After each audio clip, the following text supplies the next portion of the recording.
Assalamualaikum warahmatullahi wabarakatuh. Perkenalkan, nama saya Rusmayana dengan NIM 21060260021, mata kuliah pengolahan data, Prodi Sosial Ekonomi Perikanan, dosen pengampu Ibu Nurul Alfia Oktawati, SBI, MSI. Apa sih yang kalian ketahui tentang pengolahan data? Pengolahan data adalah proses yang mengubah data mentah menjadi informasi yang berguna dan mudah diterima. Data mentah biasanya berupa angka atau catatan yang tidak memiliki arti bagi pengguna, sehingga membutuhkan proses pengolahan untuk mengubahnya menjadi informasi berguna menggunakan teknik dan metode tertentu. Istilah pengolahan data atau pemrosesan data dan data processing (DP) di dalam bahasa Inggris juga sering digunakan untuk merujuk ke departemen dalam organisasi yang bertanggung jawab atas pengoperasian program pengolahan data. Di dalam pengolahan data terdapat 5 tujuan yang harus tercapai. Apa saja tujuan tersebut? Yang pertama, mengubah data mentah menjadi informasi. Yang kedua, mempermudah pengambilan keputusan. Yang ketiga, menyediakan data yang akurat dan valid. Yang keempat, mengurangi biaya dan waktu. Yang kelima, membuat data lebih mudah dikelola dan diolah kembali. Tujuan-tujuan ini harus tercapai supaya pengolahan data kita mencapai keputusan yang kita inginkan. Mengetahui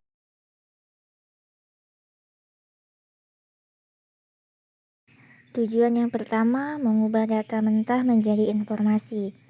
Tujuan utama dari pengolahan data adalah untuk mengubah data mentah menjadi informasi yang berguna bagi pengguna.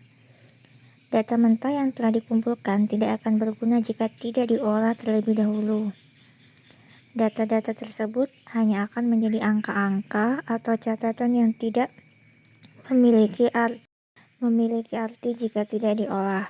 Jadi, misalkan kita ada data, kita harus mengolahnya dulu supaya data-data tersebut menjadi apa yang kita inginkan.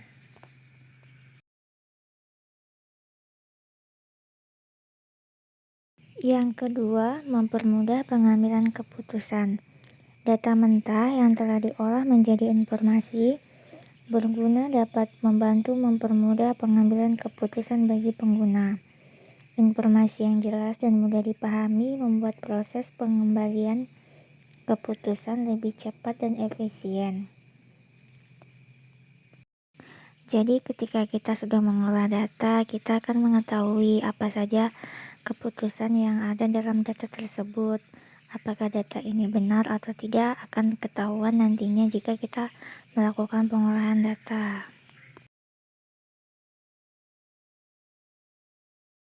Yang ketiga, menyediakan data yang akurat dan valid. Melalui proses pengolahan data, seluruh data mentah yang sudah dikumpulkan akan diolah dan disaring untuk memastikan bahwa data yang disediakan adalah akurat dan valid.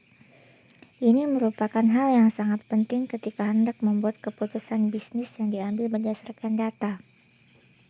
Jadi jika data tidak valid, tidak bisa kita ambil untuk melakukan keputusan. Data-data tersebut harus valid dan benar adanya.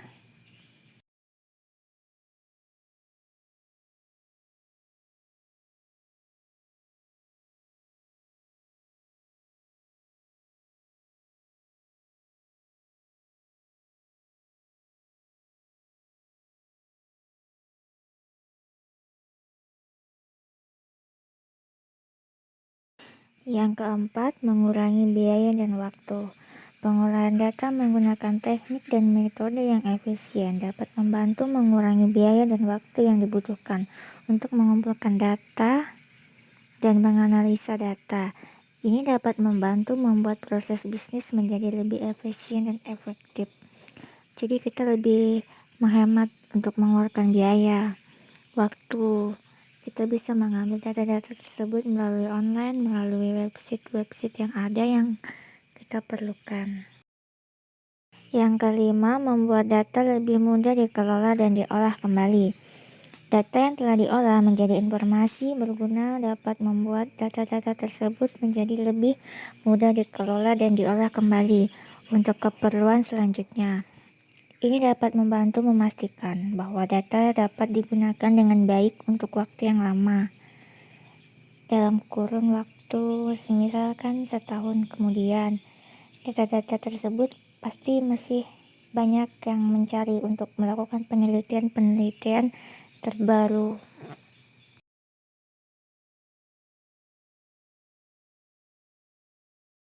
Setelah tujuan, ada juga teknik-teknik yang harus dilakukan untuk mengolah data. Ada banyak sekali teknik yang dapat kamu lakukan untuk mengolah data. Berikut ini adalah beberapa metode pengolahan data yang paling umum dilakukan. Yang pertama, ada batch processing, yang kedua, real-time processing, yang ketiga, online processing, dan yang keempat, multiprocessing, yang terakhir, team sharing.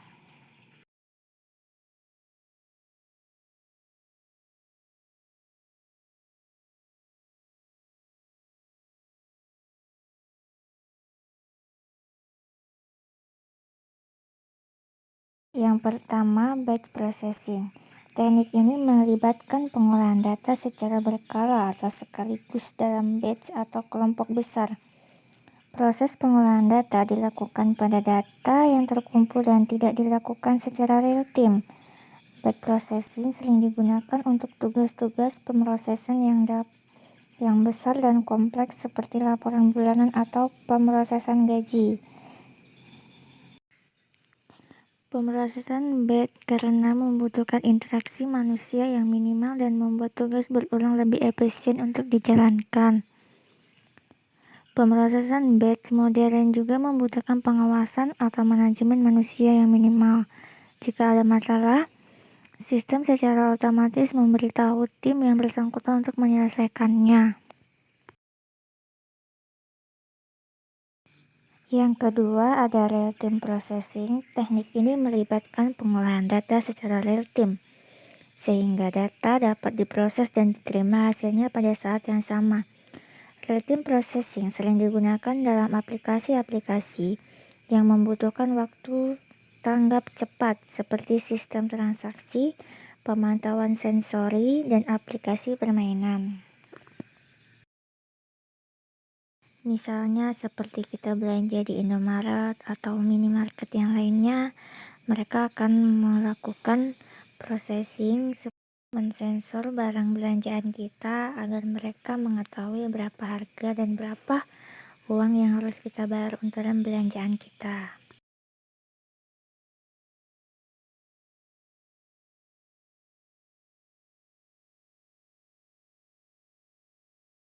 Yang ketiga, online processing.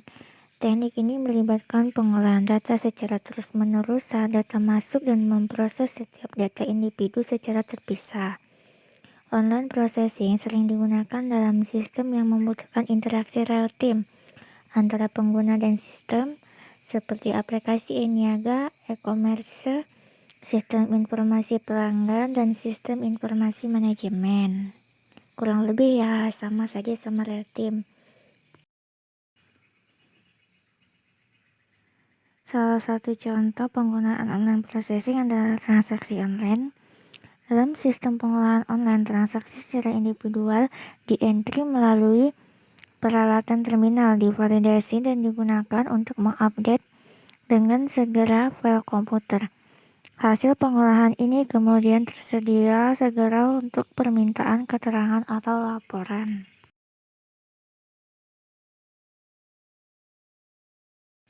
Yang keempat ada multiprocessing. Teknik ini melibatkan pengolahan data oleh beberapa prosesor atau mesin pada saat sama, membagi tugas pemrosesan data menjadi beberapa bagian, dan mengelola setiap bagian dengan prosesor yang berbeda. Multiprocessing dapat meningkatkan efisien dan kecepatan pengolahan data, terutama untuk tugas-tugas yang membutuhkan sumber daya besar. Multiprocessing juga disebut dengan pengolahan ganda. istilah teknologi informasi yang merujuk pada kemampuan pengolahan komputer yang dilakukan secara serentak. Hal ini dimungkinkan dengan menggunakan 2 CPU atau lebih di dalam sebuah sistem komputer.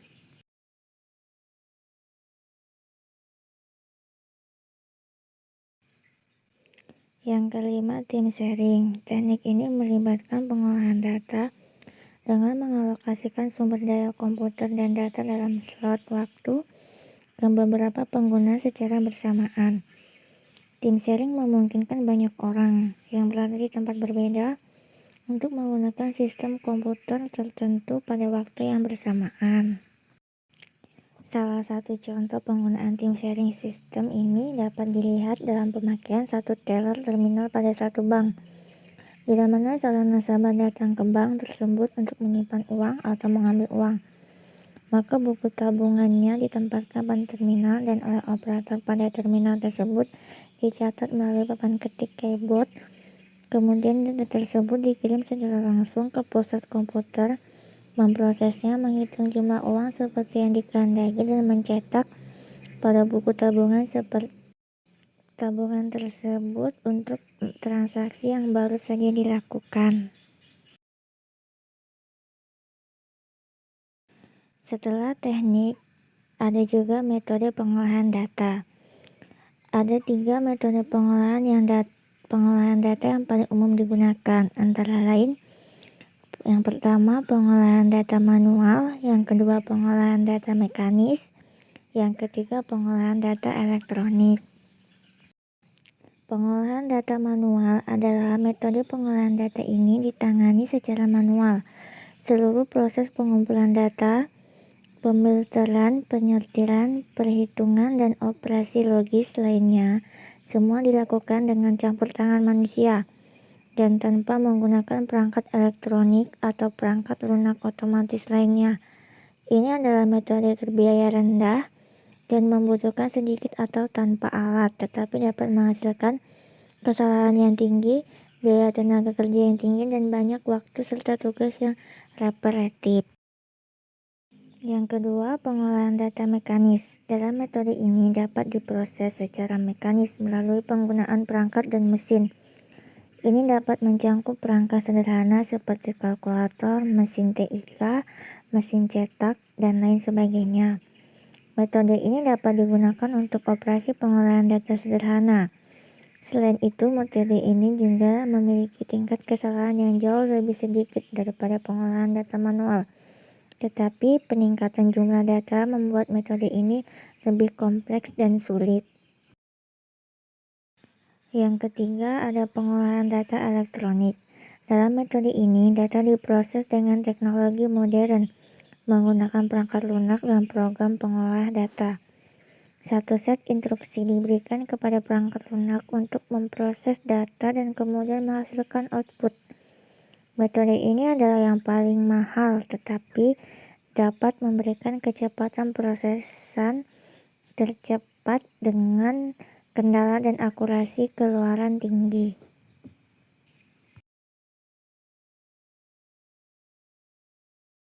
Di sini ada beberapa contoh pengolahan data. Yang pertama, perangkat lunak perdagangan saham yang mengubah jutaan data saham menjadi grafik sederhana. Yang kedua, ada perusahaan e-niaga menggunakan riwayat pencarian pelanggan untuk merekomendasikan produk. Yang ketiga, perusahaan pemasaran digital menggunakan data demografis orang untuk menyusun strategi kampanye berdasarkan lokasi. Yang keempat, ada mobil self-driving menggunakan data real-time dari sensor untuk mendeteksi jika ada pejalan kaki dan mobil lain di jalan.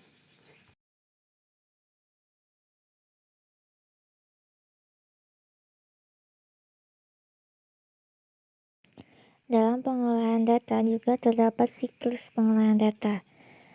Setidaknya ada 7 proses yang harus dilalui untuk mengolah data. Yang pertama ada collection, yang kedua preparation, yang ketiga transformation, yang keempat loading, yang kelima analisis, dan yang keenam visualization, yang ketujuh reporting. Yang pertama ada collection. Siklus ini melibatkan pengumpulan data dari berbagai sumber seperti survei, transaksi, atau basis data. Data yang dikumpulkan harus akurat, lengkap, dan sesuai dengan tujuan pengolahan data. Siklus pengoleksian, yaitu tahap yang dilakukan meneliti dan mencari bukti-bukti, pengenalan terhadap bukti-bukti, penyusupan, dan pengumpulan bukti. Salah satu contohnya.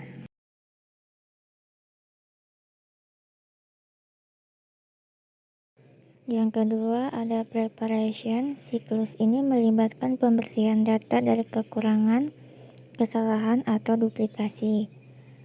Proses ini penting untuk memastikan bahwa data yang akan diproses berkualitas tinggi dan bisa diandalkan.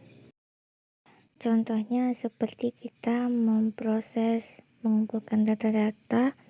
Sebelum kita olah, kita harus mendapatkan data-data agar data tersebut dapat kita olah dengan benar.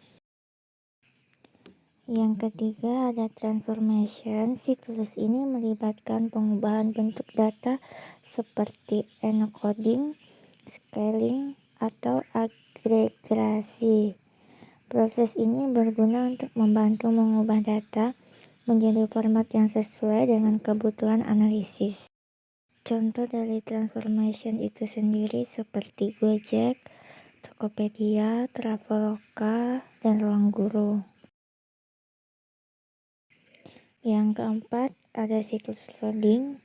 Siklus ini melibatkan pemutaran data ke dalam basis data atau sistem penyimpanan data untuk diproses dan dianalisis. Proses ini harus dilakukan dengan benar agar data tetap akurat dan terjaga.